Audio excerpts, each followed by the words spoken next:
Hi, and welcome back to another one of our online lectures here in History Through Film. Today we are going to look at Queen Elizabeth versus Spain. This is essentially background information that will help us understand the film Elizabeth the Golden Age. So we're going to learn a little bit about who Queen Elizabeth was. We're going to learn a little bit about her competition or her conflict with Spain, which will culminate in a very famous naval battle against the Spanish Armada of 1588. So we're going to kind of do just a lot of little groundwork here to build us up to the film Elizabeth the Golden Age. We're going to meet some characters, kind of understand sort of the underlying causes for the events that take place in that film. Now, where we have to start is a little bit of a background between Catholics and Protestants. This is a chart that I use in my world history class to give some basic differences between Catholics and Protestants. Understand that in Christianity there are really three main branches of Christianity. You have the Catholic Church, you have Protestantism, and you have the Eastern Orthodox branch.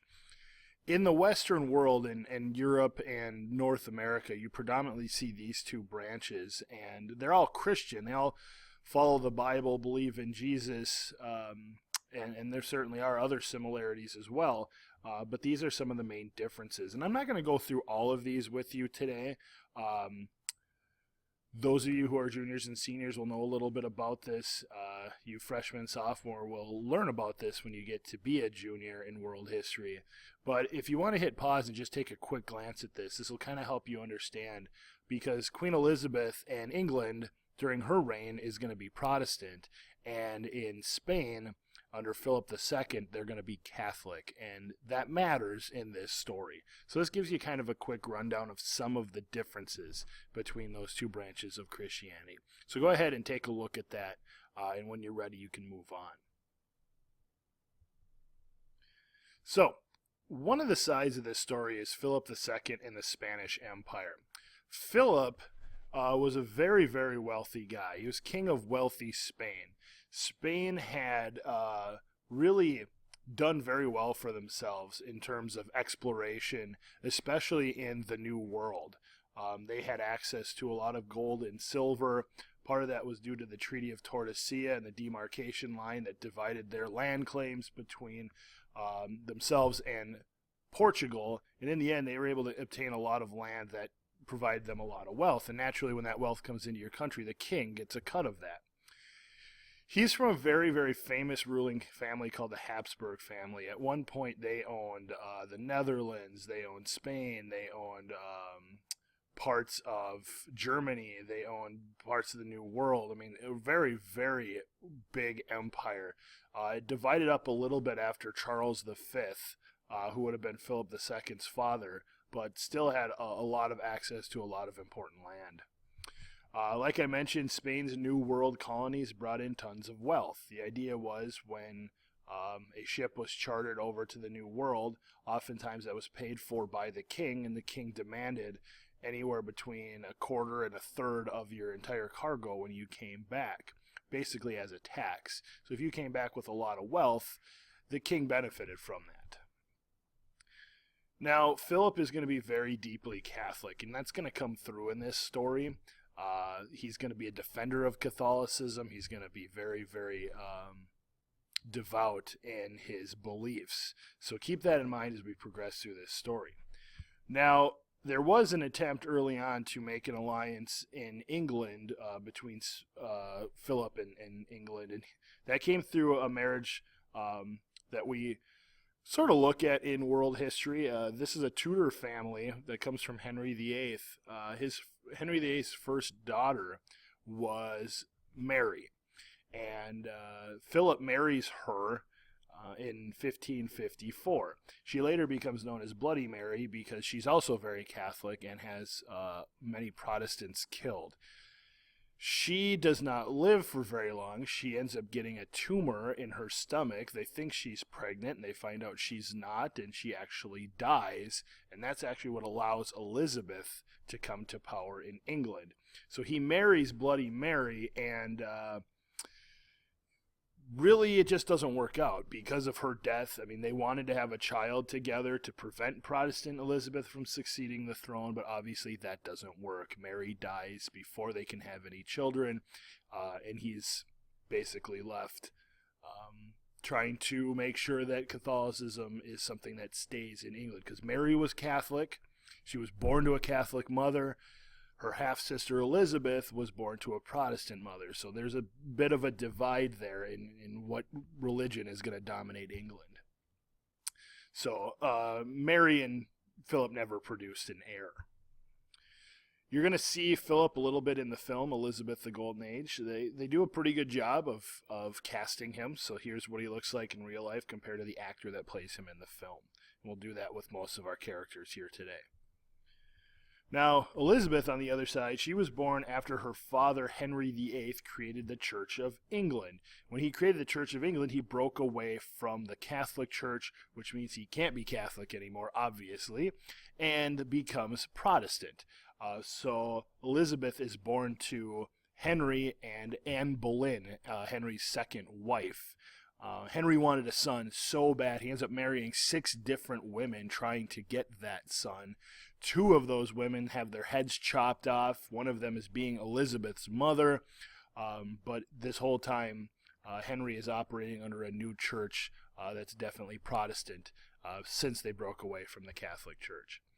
She succeeds Mary in 1558 after Mary dies, and she never marries and is called the Virgin Queen. Now, we're not naive enough to think that she was truly a virgin, not to delve too deeply into her sex life, but we know she had lovers. She just never had any children, therefore that's why she gets the name the Virgin Queen. Some of the accomplishments of Elizabeth I, her reign is known as the Elizabethan era, and it's very prosperous. Part of it is she believed in religious toleration. Though she was Protestant, she did not have Catholics banned or deported or killed. She wanted both faiths to live in harmony in England, though under her umbrella of the Anglican Church, which was very Protestant. Her reign is very famous for the flourishing of English drama, specifically under Shakespeare. Shakespeare wrote many of his plays during the time of Elizabeth, so those two are very synonymous with one another. She's a very gifted scholar. She could speak Latin, Greek, French, Spanish, Welsh. She could write poetry. She could write music. Very, very well-educated woman. There's great expansion overseas due to encouraging such explorers such as Sir Francis Drake and Sir Walter Raleigh during her time. And this is worth mentioning because, again, we're talking, she takes over in the 1550s.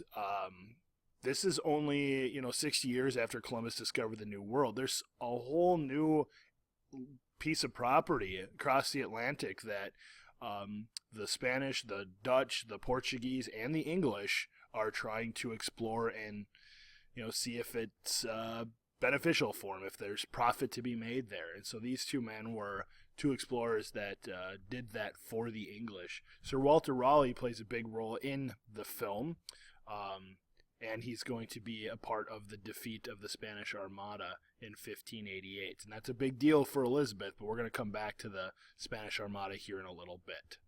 So here's Elizabeth on the left as she looked during her time, and then there's Cate Blanchett, who plays Elizabeth in the film, on the right. Elizabeth was definitely well known for her very, very elaborate gowns and her wigs, something you'll definitely see from her character in the film. Sir Walter Raleigh, a little bit more on him. He visited the New World and explored North Carolina to Florida, so definitely saw a lot of the American East Coast. And he gave Virginia its name after the Virgin Queen Elizabeth.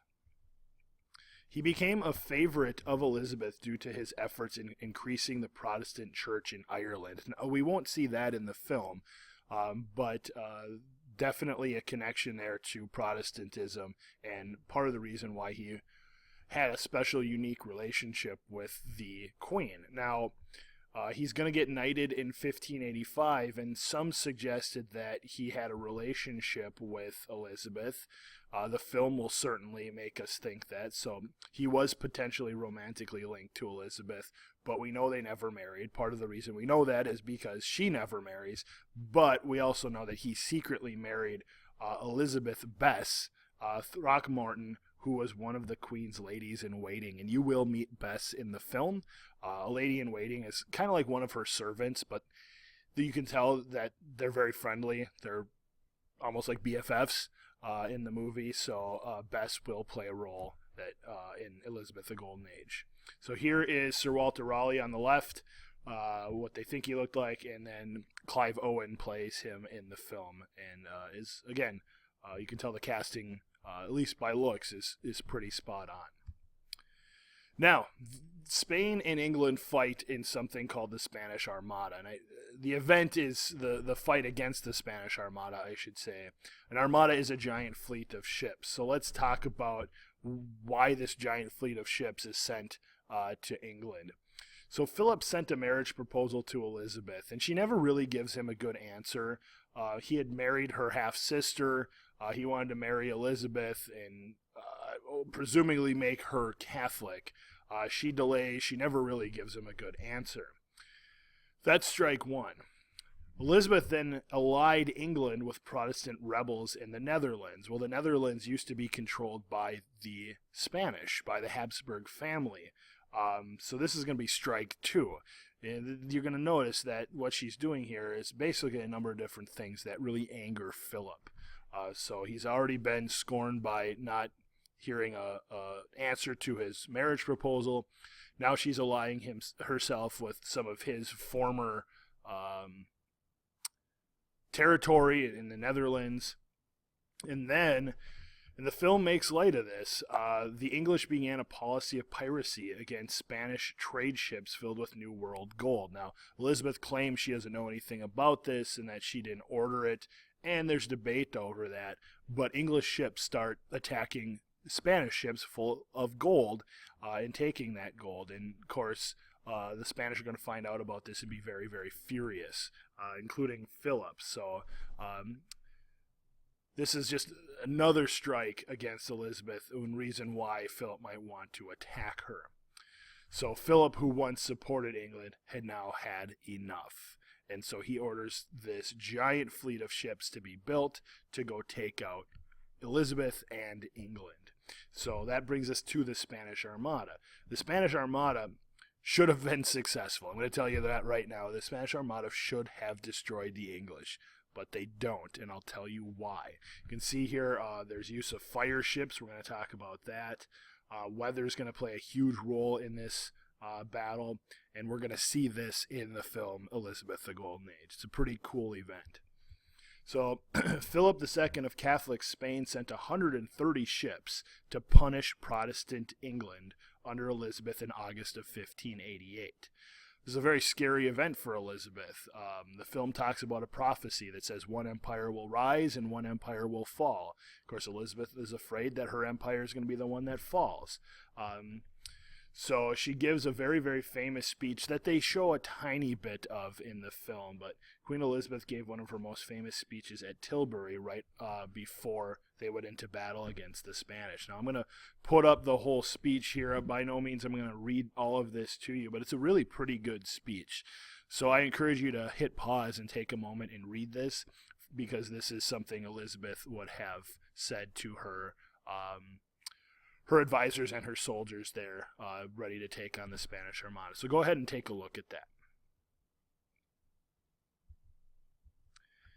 Now, the English win, and we're not going to go into too much detail here because there really isn't much to say. It's a naval battle, ships shooting cannons at each other and plowing into each other. It's a pretty wicked event, but really one of the main reasons the Spanish lose is because bad weather delayed the Spanish ships and battered some of them onto the coast of Ireland where they wrecked. So that's going to be a huge disadvantage for the Spanish. The English also used fire ships to break the Spanish lines, which is exactly what it sounds like. They lit their ships on fire.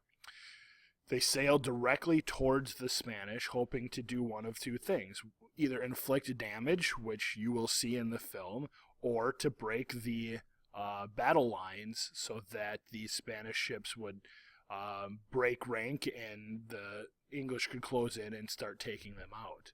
So it wasn't done necessarily for devastation, more so for breaking the Spanish lines. So the English win and the Spanish retreat, and Spain's defeat made England a world-class power. It introduced long-range weapons into naval warfare for the first time. Long-range cannons were really sort of pioneered and invented under Henry VIII, who was Elizabeth's father. So this was new in naval warfare, and you could definitely see this happening here in the English defeat of the Spanish Armada. So you're going to see that in the film as well. So this brings us to our next film, Elizabeth the Golden Age. It is a sequel. We're not going to watch the first film. The first film, same writers, directors, actors for the most part. Kate Blanchett played Elizabeth in both films. They're just two different eras of Elizabeth's life, and this film focuses on the fight between the Spanish and the English here. And Kate Blanchett was nominated for an Oscar for both performances. She does a really nice job. So that should give us plenty of context and background. There's plenty more going on in the film that we will see that we haven't talked about here. But now you kind of have the religious background between the Catholics and the Protestants, as well as a little bit of understanding of who Sir Walter Raleigh is, who Philip II is, and what the Spanish Armada was all about. So that's going to do it for us here today. Hope you learned something. We'll see you next time.